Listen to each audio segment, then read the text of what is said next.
શૈક્ષણિક અનામત ખતમ થઈ જશે, એ દિવસો હવે દૂર નથી. આપણે નહીં જઈશું તે દિવસે આપણને મળેલા રાજકીય અનામત પણ ખતમ થઈ જશે. બાપ દાદાઓના પુરાવા લાવો. તમે લગ્ન કઈ રીતના કરો છો? આજે તમારા ને અમારા પર બધા પુરાવા માંગે છે. તમે આદિવાસી હતા, તમારા મરણની વિધિ કઈ છે તમે અમને જણાવો. તમારા લગ્ન કઈ રીતના થયા એના ફોટા રજૂ કરો. તમારા જન્મની વિધિ કઈ છે અમને જણાવો. ત્યારે સાથીઓ, આજે 150મી ભગવાન બિરસા મુંડાની જે પછી તો આપણે આદિવાસી તરીકે આપણે પોતે પ્રસ્થાપિત થઈએ છીએ.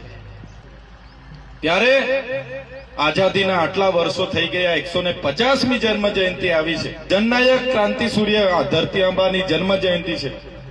જ્યારે આપણું કામ હોય ત્યારે કોઈ ના મળે, પણ અને સરકારના કેટલાક ધારાસભ્ય સાંસદો ગામડે ગામડે ફરે છે ત્યારે એમને બિરસા મુંડાના વિચારો ઉજાગર કરવા જોઈએ.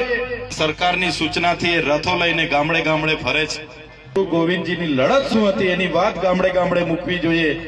બિરસા મુંડાની લડત એમણે વાત મૂકવી જોઈએ.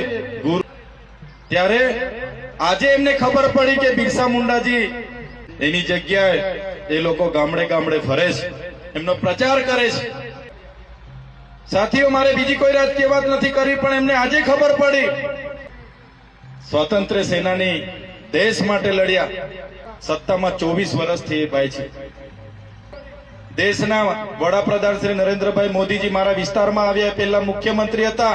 અનુસૂચિત 5 લાગુ કરી દો, પૈસા 1 લાગુ કરી દો. ત્યારે આદિવાસીઓના સંવિધાનિક અધિકારો કેમ લાગુ નથી કરતા? પણ આજે સમાનતાની વાતો કરે છે. આદિવાસીઓને સંવિધાનમાં મળેલા જે પણ અધિકારો છે લાગુ કરી દો, સામાજિક અધિકારો લાગુ કરો. પહેલા તમે અમારા આર્થિક સમાનતાની વાત કરો. આજે અમારી સાથે આર્થિક અસમાનતા થાય છે.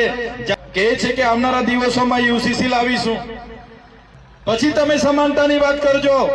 આજે દેશમાં 8% આદિવાસી છે, જાતિગત અસમાનતા થાય છે, એની પહેલા વાત કરો.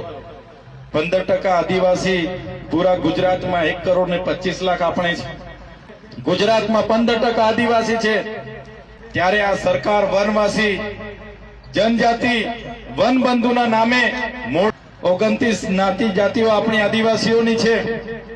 ત્યારે આજે આ સરકારોને ખબર પડી કે ભગવાન બિરસા મુંડાએ સ્વાતંત્ર્ય સેનાની બંધુ જનજાતિ જેવા શબ્દોનો પ્રયોગ કરીને ગેરમાર્ગે દોરવાનું કામ કરે છે. ડેડિયાપાડામાં જ્યારે અમે પ્રતિમા સ્થાપિત કરતા હતા, એમણે આ આદિવાસી ક્રાંતિ કરી. ત્યારે મોડા પણ એ લોકો જાગ્યા અને આજે વડાપ્રધાનને અમે અને મૂર્તિ પ્રતિમાની સ્થાપના કરી. ત્યારે અમને જેલ હવાલે કરવાનું આખું કાવતરું હતું. ત્યારે એ જ RSS વાળા, એ જ ભાજપના સાંસદ, એ જના લોકોએ અમારો ખૂબ વિરોધ કર્યો હતો. એ જ પ્રતિમાનું વડાપ્રધાને ગઈકાલે આવીને ફૂલ અર્પણ કર્યા. ત્યારે અમારે ગર્વ લેવા જેવી બાબત છે. જિલ્લાની પોલીસ અમને રોકવા આવી, પકડવા આવી, પછી પણ અમે પ્રતિમા સ્થાપી અને અમે જોહાર બોલીએ તો એ લોકો કહે કે આ જોહારિયા ક્યાંથી આવી ગયા? ત્યારે સાથીઓ, એટલા વર્ષોથી અમે બિરસા મુંડાજીની આદિવાસીના અધિકારોની વાત કરતા હતા. કોટી પહેરીને આજે આવીને અમે જે સ્થાપિત કરેલી પ્રતિમાનું ફૂલ અર્પણ કરવા પડ્યા. જોહારિયા ક્યાંથી આવી ગયા?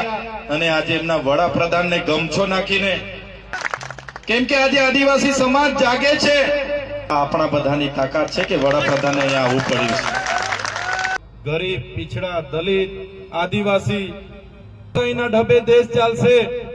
પણ સાથીઓ, આજે પણ આખા દેશમાં એ લોકોનું શોષણ થાય છે. ઓબીસી માઇનોરિટી, આજે પણ એ લોકોનું શોષણ થાય છે. આટલી વસ્તી હોવા છતાં એમનો હિસ્સેદારી નથી. આજે 90% જેટલી વસ્તી, એમનો એટલો બધો હિસ્સો. આઝાદીના 78 વર્ષ પછી પણ આપણી સાથે અન્યાય થાય છે. ત્યારે તમે જોયું હશે, આજે પણ આપણને સત્તાના રૂવે આજે પણ આપણી જળ, જંગલ, જમીનો છીનવાય છે. જાગૃતિની લડત લઈને ઉભા થાવ એટલે તમારા પર ખોટા કેસ થાય, દબાવવામાં આવે છે, ખોટા કેસો કરવામાં આવે છે. તમે ચૈતર વસાવા હોય તો ચૈતર વસાવા પર ખોટા કેસ થાય, હીરાભાઈ નાયક હોય તો એમના પર ખોટા કેસ થાય, એ પ્રવીણભાઈ હોય તો પ્રવીણભાઈ પર ખોટા કેસ થાય. આ સરકારને પોસાતું નથી કોઈ ભેગું થઈ એમના અધિકારોની વાત કરે. જયરામભાઈ હોય તો જયરામભાઈ પર ખોટા કેસ થાય, નરેન્દ્રભાઈ હોય તો નરેન્દ્રભાઈ પર ખોટા કેસ થાય.